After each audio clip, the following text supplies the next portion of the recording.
আর ধরুন অনেকে ফার্স্ট ইয়ারে ঢুকেছে, ফার্স্ট ইয়ারে তো সবে ক্লাস শুরু হয়েছে বোধহয় বিটেকে।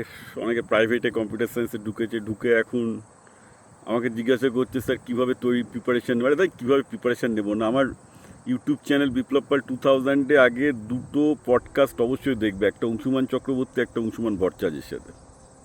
এছাড়াও আমি আরও অনেকগুলো ভিডিও করেছি, তোমরা এআই সার্চ করলেই পেয়ে যাবে যে কী করে ইন্টার্নশিপ পেতে হয়। প্রথম কথা, তোমরা কম্পিউটার সায়েন্সে ঢোকার পর ফার্স্ট দিন থেকে নিজেরা শিখতে থাকো কী করে ইন্টার্নশিপ পাবে, অর্থাৎ কীভাবে একদম ফার্স্ট ইয়ার থেকেই বিভিন্ন কোম্পানির সাথে যুক্ত হয়ে অ্যাপ বানানো। এখন তো সব এআই দিয়ে হয়ে যাচ্ছে, অ্যাপ বানানো থেকে শুরু করে সমস্ত কাজকর্ম, কারণ এখন সবই এআই ড্রিভেন অ্যাপ বানানো, এআই ড্রিভেন জিনিসপত্র আসছে।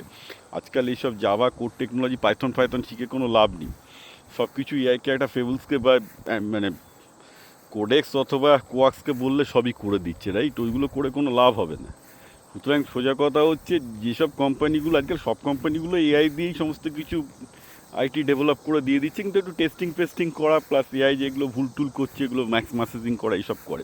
বাইরে ওগুলোর জন্য কোনো কোডিং শেখার দরকার হয় না, এআইকে বললে এআই করে দেয়। তো আমি জানি, ফ্র্যাঙ্কলি স্পিকিং এই কলকাতার এইসব ছোটোখাটো আইটি কোম্পানিগুলো আজ থেকে 5-10 বছর বাদে থাকবে কি না, বা এত ইনফোসিস টিসিএসের এন্ট্রি লেভেলে কোনো জব থাকবে কি না, আই সিনসিয়ারলি ডোন্ট নো। কারণ আমার তো যেটা মনে হচ্ছে থাকবে না, কারণ এগুলো তো যেটুকু আইটি কাজ করা আমার আজকাল দরকার হচ্ছে আমি তো নিজেই সব কিছু করে নিচ্ছি, বাকিরাও তাই করছে সবাই।